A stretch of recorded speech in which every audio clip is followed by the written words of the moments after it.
Hello friends, I welcome you all to this ongoing series of strength of materials, and today I brought a lecture on a request of Nitish Mishra. He asked me to make a clear distinction between statically determinate and indeterminate beams as he was unable to understand it. Well, the video in which he made request, in the same video I have already mentioned a lot of things about it, and I clearly mentioned that if the number of reactions offered by the supports of the beam is greater than the number of useful static equilibrium equations, then it is a statically indeterminate beams, and if not so, if they both are equal, then it is a statically determinate beams. Well, if you are able to judge it, and if you are able to identify whatever I have said, and if you are able to grasp, it's not worth for you to watch this lecture. But if you are not able to understand it, and you are another one such guy who actually wants to make the distinction with the help of examples, then this is the lecture for you. So keep watching, and I'm pretty sure that by the end of this lecture you will be able to make a clear distinction between statically determinate and indeterminate beams. And not only beams, because this determinacy and indeterminacy case is not only related to beams, it is also related to truss and the mechanisms part of theory of machines. So you will be encountering these problems in a lot of situations as far as mechanical engineering is concerned and the undergraduate course is concerned. Definitely you are going to examine these cases in trusses and the mechanisms structure, different kind of structures. So let's get started. So as the name you can see here is statically determinate and indeterminate beams. So the beams, if you are able to determine them using the static equilibrium equations, then it is a statically determinate beams, and if not so, then it is a not indeterminate beams. Simple. Now at most we have got three static equilibrium equations, that is sigma h is equal to 0 means all the summation of all the horizontal forces is equal to 0, summation of all the vertical forces is equal to 0, and summation of all the moments acting on the beam is equal to 0. So this comes from the Newton's laws of motion, and we don't need to get into depth of it. What is of interest is, according to the loading conditions, we can judge that which of these equations will play their role. In simple words, I'll be taking three examples in front of you, and then you can realize whatsoever I have said till now. So for that, my first example is, I am taking a simply supported beam supported by two roller supports. Now I am applying a W Newton weight or force at the mid length of this beam. Let's say this is L by 2 and this is L by 2, and the total length of the beam is L, or I would say the span of the beam is L. What is the span? Span is that length of the beam which is between two supports. So this is a simply supported beam supported by two roller supports. Now this is the first case. Now the second case is a beam which is again a simply supported beam, but this time the supports are hinge supports. Again the same W load at a distance of L by 2 and L by 2 from both the ends, and the total length of the beam is L meters. And the third case, in which the beam is simply supported again, but one end of the beam is supported by hinge support, and the other end of the beam is supported by a roller support. And again the same W Newton weight at a distance of L by 2, means half of the length from both ends. The total length of the beam is still L meters. So these are the three cases in front of us, and with the help of these we'll be understanding what is the basic difference between statically determinate and indeterminate beams, how to find them, how to identify them, and how these can be useful in our successive lessons on SFT and BMT. So to understand this determinacy and indeterminacy, first you have to understand the type and nature of the supports. For example, in the first support, I have taken these roller supports. Now, as you can see, as or you can feel that these rollers, this is also fixed one. If I would have applied a horizontal force on these roller supports, not actually on these roller supports, on the beam, then these roller supports would not have resisted that horizontal force, or I would say it would have led the beam to go in the horizontal direction. But not the same case is for the vertical force. As you can see that W Newton here applied will make these supports to offer a reaction in vertically opposite direction, that is upward direction. Why? You can see that because of this W Newton externally applied, this beam will try to go down, but these supports will not let this beam to go down. That means they will, in simple words, I can say that these will be applying some reactions, some other force, some resisting force, because of which the beam will still be in a position where it is right now.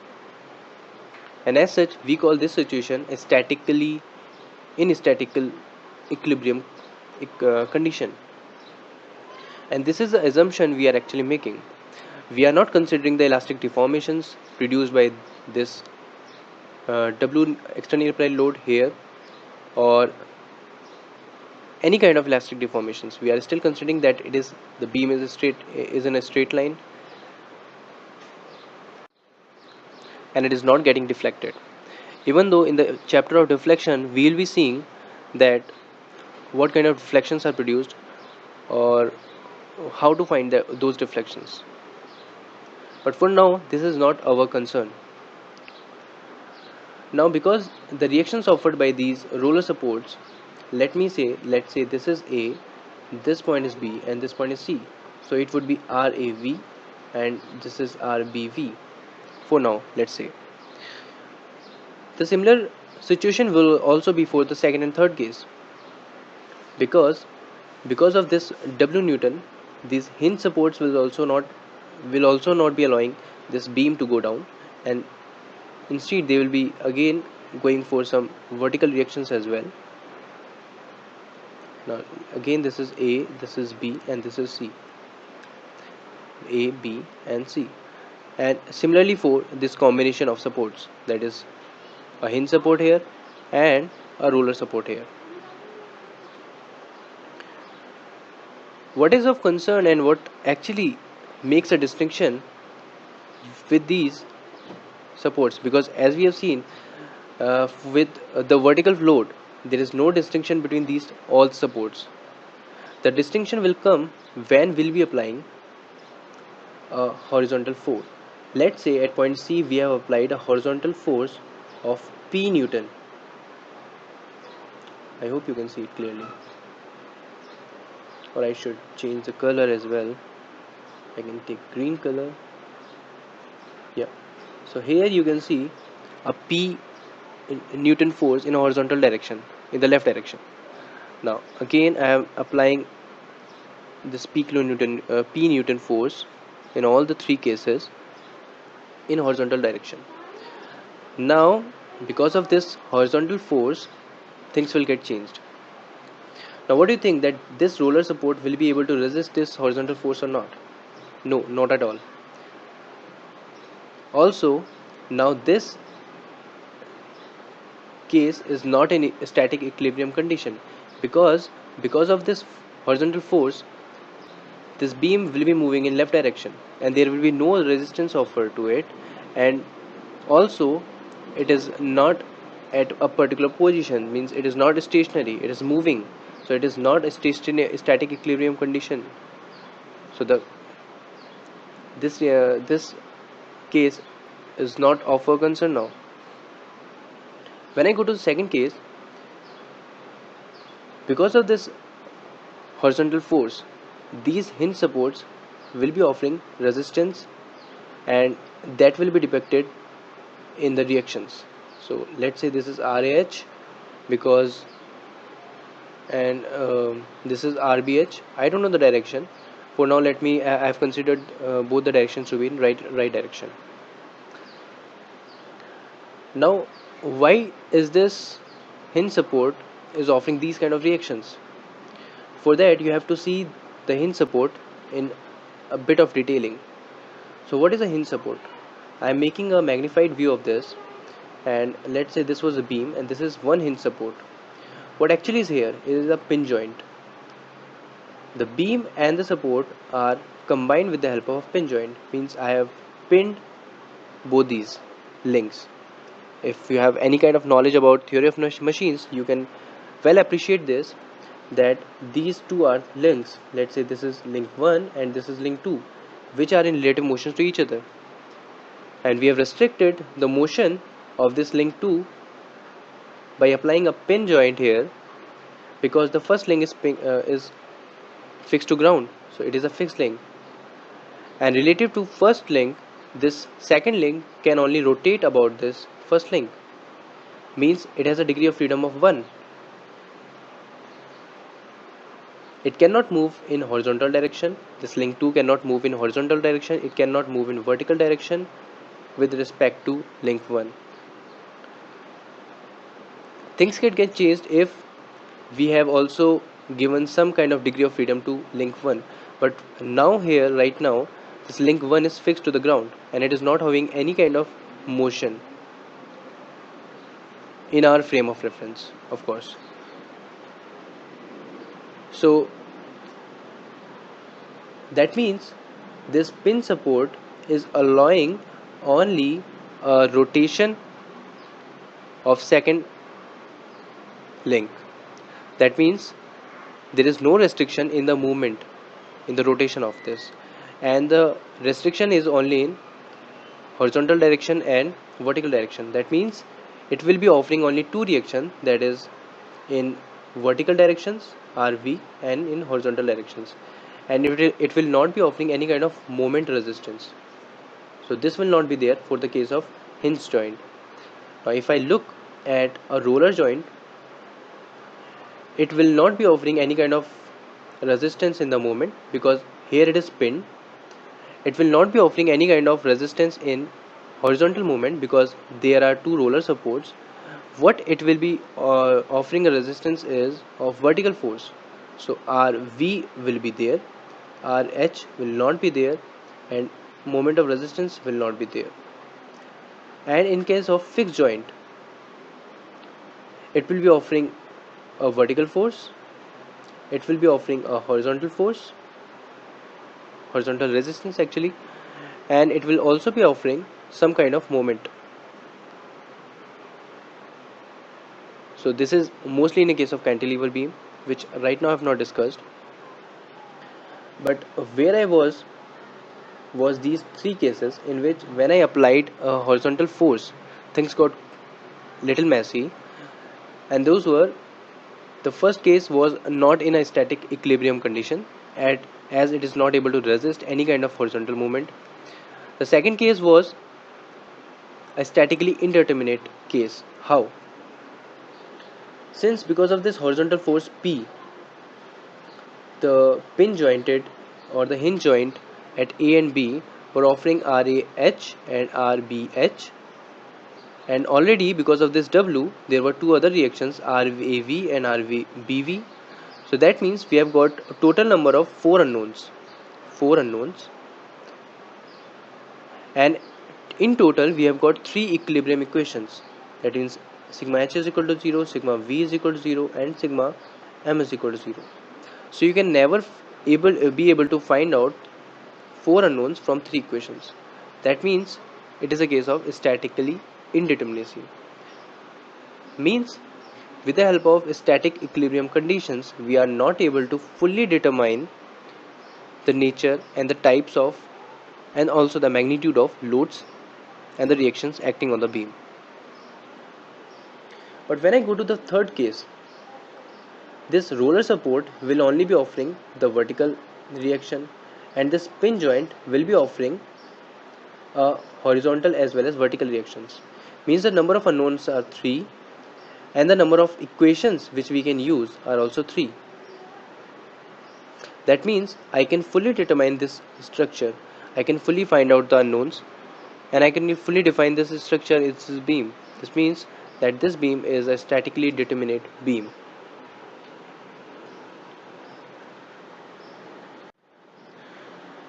Now if I go to a cantilever beam, let's say at the free end I have applied a W Newton weight, which is basically a TSL for this particular cross section, and for the successive cross sections while going towards left, this load also brings some kind of moment, and at the fixed end the moment will be maximum and it will be in opposite direction to the direction which this load would have offered to this beam. For now, this load is in downward direction and this will be creating a clockwise moment, and in resistance to it, this fixed support will be offering a moment of equal magnitude in anti-clockwise direction, and that will be W into the length of the span or this length of the beam. Let's say this is L here. Also, this fixed load will be offering a vertical load and a horizontal load. So in all, we can always able to determine this cantilever beam. Means cantilever beam is the only beam which is always statically determinate. We have seen in simply supported beams that there was a case in which we have used two rollers. This was not when we have applied a horizontal force. Sorry, when we have applied a horizontal force, this was not at all in a static equilibrium condition. And then when we have taken two hinge supports, the number of unknown were 4 and at most we can use 3 equations.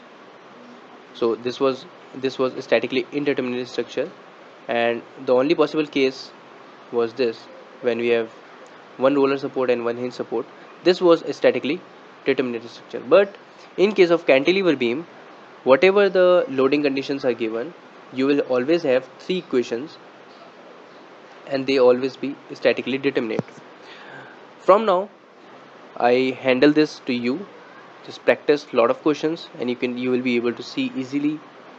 One thing I would like to say, that I have mentioned that number of useful static equilibrium conditions. What does I mean to say with that? See, or at most you have got 3 equations, that is sigma h is equal to 0, sigma v is equal to 0 and sigma m is equal to 0. But if the loading condition is such that you have only vertical load, and this is your this type of conditions, so here you cannot use sigma h is equal to 0 since there is no horizontal force applied. So even though you have got at most 3 equations, the number of useful equations in this case will be sigma v is equal to 0 and sigma m is equal to 0, that is 2. And also the reactions offered will be 2, that is, let's say this is A and this is B, so this will RAV and RBV. So how you gonna find out? It will be RAV plus RBV plus minus W is equal to 0. So this is the first equation, and the second equation will be, if I am taking a moment about A is equal to 0, so it will be like W into, let's say this is L by 2 and this is L by 2 and the total length is L, so W into L by 2 minus RBV into L will be equal to 0. So from here you can find out RBV value in terms of W, and by placing the value of RBV here you can get the value of RAV as well in terms of W. So this is what I mean to say when I say the number of useful static equilibrium equations. So it's not that we cannot find and we cannot determine the static indeterminate structures or indeterminate beams. We need to have a compatibility equation. That's what I have discussed in my lectures as well. That for example, if you are seeing this, let's say example of this one, so what you're gonna have, you are having two reaction forces in vertical directions and two horizontal reactions as well when this was the case. So these were two external forces.